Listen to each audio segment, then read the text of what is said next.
Mastering Your AirPods today on DOTTOTech. Steve Dotto here. How the heck are you doing this fine day? At DOTTOTech, we make technology easy so you can do more. More what? Well, one thing I wouldn't recommend you do more of is wandering around with your nose in the phone, texting away.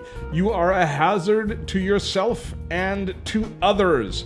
Take your nose out of the phone, stop texting.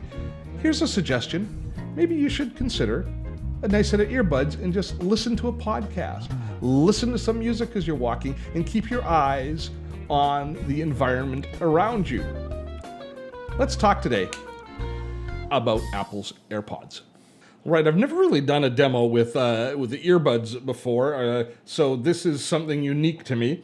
When I first got it, the case is an industrial design marvel. It's something that you just kind of want to hold in your hands. And your very first impression when you buy the AirPods, when you very first pair it with your phone, you will be delighted because watch what happens. I've got my phone fired up here. When you open the case and you've got Bluetooth turned on your phone, when you open the case near a phone, it automatically identifies and connects between the AirPods and the phone. Now, when it hasn't been connected, as mine already has, when it hasn't been paired, this will actually say, do you want to pair with this device? And you can go through the process of pairing at that point there. But just the action of opening the lid of your case enables that to happen. It's a really cool thing to happen. Now, anytime after, once they are connected, when you open it up, it then gives you feedback of what your battery charge is on both your AirPods and your case itself. So you see my case is at 52% and my AirPods are at 100%. So the case actually acts as a charging case as well, of course, when you're traveling about with it. Now, another way that you can check the battery level of your AirPods is just by swiping to the right and then scrolling down, and you'll get battery feedback on all of your different Bluetooth connected devices. There's my watch at 25% and my AirPods, etc., and my case itself. Now, while I am speaking about the watch, I'm just going to touch lightly on the watch. I'm not doing a big part of this on the watch because the watch and AirPod integration, Apple touts it and it's pretty good, but it isn't my cup of tea, and here's the reason. It's pretty easy for you to download some songs onto your Apple Watch and then you could say go for a run with just your watch and your AirPods. That works okay, and people are doing that. I don't do that because I don't listen to music and I don't run. When I go for a walk, I listen to podcasts, and it's really frustrating because I haven't found an easy way to load my podcasts onto my smartphone and then just walk with my AirPods and my phone. And that was one of the things that I hoped. That's the biggest disappointment that I've had with the AirPods was the fact that I'm not able to load my podcasts. I'm hoping that's coming in an upcoming rev. I'm really looking forward to that capability. Right now, I want to talk a little bit about controlling your AirPods. So they don't have an awful lot of control. For example, one of the things that AirPods do not have is they don't have the ability to control the volume as you do, say, on the tethered earbuds, which is a really nice feature. But you know the buttons that you have on the tethered earbud? We can replace some of those buttons on the AirPods, and we do that by double tapping on one ear or the other. It kind of looks like you're being a little bit self-abusive because you actually have to tap the AirPod in your ear in order to invoke commands. And there's a limited number of commands that you can invoke, but let me show you what they are exactly. So let's jump in, and you go into your Bluetooth settings, and when the AirPods are connected, you can go in and you can configure what the double tap on each the left or the right ear does. And there's 4 commands that you can invoke, and you can do one on each. You can do them on either ear. You can set it up to your own preference. You can invoke Siri, which is really useful. You can play or pause whatever it is you're listening to, which is the thing that I use the most. As I'm walking along listening to a podcast, which is what I'm normally doing when I'm walking, if somebody talks to me or I want to stop listening for a moment, I double tap and it pauses the podcast, then I double tap and it starts to play it again. You can also jump to the next track or previous track. So you've got some basic navigation, but as I say, no volume settings. It's really quite limited as far as what you can do. But that's the nature of something that's such a simple and clean device. Now, it also if we take a look here, has something called automatic ear detection.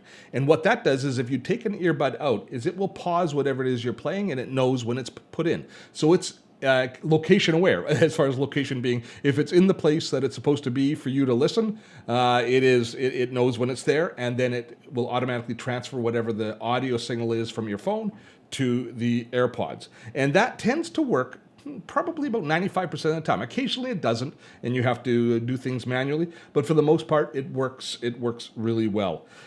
Now, there is one other kind of a convenience factor that Apple has incorporated. If you think about the nature of wanting to keep your phone in your purse or in your pocket and not to have it, but have all the benefits of the phone by having the earbuds being completely wireless, the one thing that we lose is caller ID. I don't know about you, but I screen every call I get. I want to take a look and see if I want to talk to the person. Now, if my phone's in my pocket, it defeats the purpose of caller ID if I can't see who it is calling and I have to dig out the phone, which defeats the purpose of these wonderful wireless earbuds. So they've got that covered for us, though, and it's quite ingenious. If you go down into your phone settings, so you got to scroll down in your settings to phone, there you can choose a feature called Announce Calls. You see that? Yeah.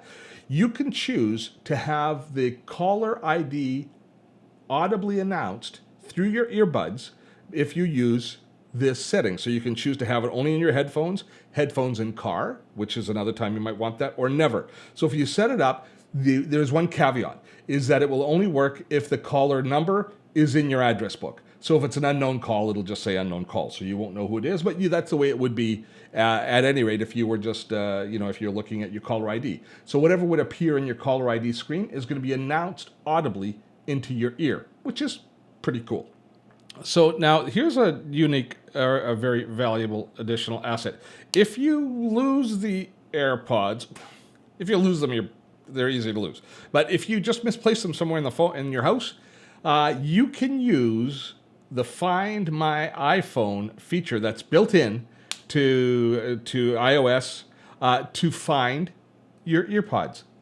So first of all, it'll tell you physically where they are, close by, and then watch what you can do. If you click on them themselves, you can ask them to play a sound. Now, it's not super loud, but they'll start to beep here in just a moment here.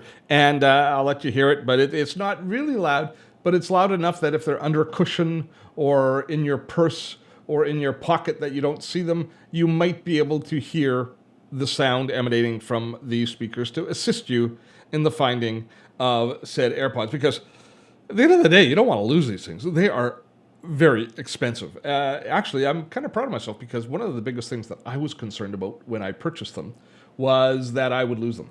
So let's see. Is it going to play? There it is. It's a little buggy. Come on. Please. Oh, there it is. Do you hear it? It sounds like a little cricket chirping away sadly.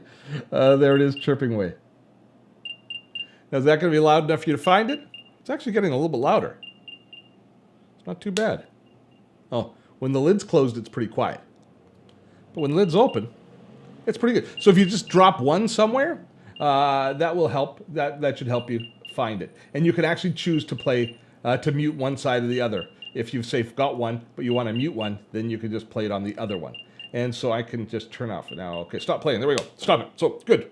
There it is. We have the AirPods in Find My iPhone. Just a kind of a handy little extra tidbit for you. Now, I have to admit, I do really like my AirPods. I find them to be very convenient, a very elegant implementation, and the industrial design that's gone into the case and how it interfaces with the operating system of the mobile system is a thing of beauty. You know, as far as the geek in me is more than impressed with the implementation that Apple has done with the AirPods. And because these are north of $200 in Canada, I have kept them safe. As a matter of fact, I'll drop a link in. You can actually disguise your case to look like a Tic Tac case or to look like a breath mint case in order to discourage people from stealing it, I guess, if it's sitting on the seat in your car or something like that, because you want to protect these as well as you can. And of course, things like the Find My AirPods in Find My iPhone helps along that way there. But as much as I like these are awesome headphones for home. for being around the house, for going for walks, for my normal everyday around the house and around town life. These are not great traveling earbuds. They aren't great airplane earbuds. Why? Because they're too quiet. When I got on an airplane, and even when the airplane is when it's a quiet plane and you're cruising at altitude, the cabin noise is too loud to comfortably use these. I find these to be too quiet. I have a favorite set of earbuds for that particular purpose, and they are also quite an expensive pair of earbuds, but they do so many other things. And these are the Bose noise-canceling earphones that I have. And I'll put a link to these down below as well. And these are an entirely different animal. They are wired, they plug in, they've got a little battery, and they've got a power system here that actually cancels the noise out of whatever environment you're in. And what it does is it cancels out kind of the low and persistent noise. Like, it's perfect for airplane use or if you're in transit. It doesn't cut out individuals talking to you or staccato type noise, so you still hear somebody talking to you, but you can see it's very molded. They've got a whole series of different earbuds that go in, and it fits really nicely in your ear. And when you turn on the noise canceling, it does a wonderful job of canceling out all the noise around you. And so I love these, especially on long flights. I sleep with them in, I listen to music, I use them all the time. But they are earbuds that I tend to use when I'm traveling, and when I'm at home, the convenience of Apple's AirPods carries the day. So I'm well equipped, earbud wise. I'm a bit of a snob when it comes to my earbuds, I guess. I hope you found today's video to be useful, and if you have, please subscribe to this channel and make sure you hit that notification bell. And any comments that you have, put them in the comments here on YouTube, and I promise you, I read each and every comment, so suggestions for upcoming videos or your opinion on the best earbuds for you, I would certainly look forward to reading those. Till next time, I'm Steve Dotto. Have fun storming a castle.